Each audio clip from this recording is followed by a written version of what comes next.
आपण पाहत आहात निपाणी न्यूज, चौफेर घडामोडी। मानकापूर नुकसानग्रस्त शाळेस युवा नेते उत्तम पाटील यांची प्रत्यक्ष भेट। गुरुवारी रात्री वादळी वाऱ्यामुळे मानकापूर येथील प्राथमिक शाळेचे मोठे नुकसान झाले आहे। या पार्श्वभूमीवर आज युवा नेते उत्तम पाटील यांनी तातडीने शाळेस भेट देऊन पाहणी केली।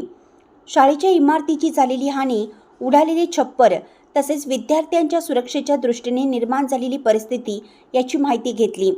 झालेल्या नुकसानीबाबत माहिती घेऊन त्यांनी लागलीच विधान परिषद सदस्य प्रकाश उकेरी, निपाणीचे तहसीलदार सुरेश मुंजी व क्षेत्र शिक्षण अधिकारी महादेवी नाईक यांना याबाबतची माहिती दिली व या ठिकाणी त्वरित सोय करावी अशी मागणी केली।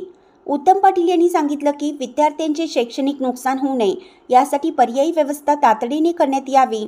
शिक्षण खात्याच्या अधिकाऱ्यांशी संपर्क साधून नुकसानग्रस्त भागाची तात्काळ दुरुस्ती करण्याची मागणी करण्यात आली।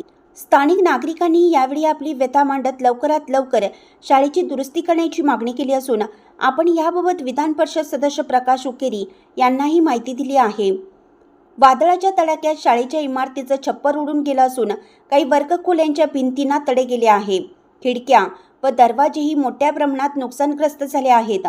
सुदैवाने ही घटना सुट्टीच्या वेळेत घडल्यामुळे कोणतीही जीवितहानी झाली नाही।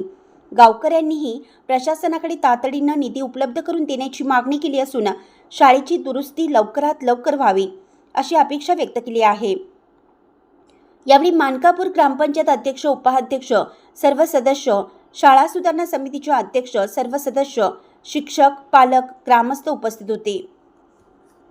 अशाच अपडेट्ससाठी निपाणी न्यूजला सबस्क्राईब करा आणि रहा अपडेट।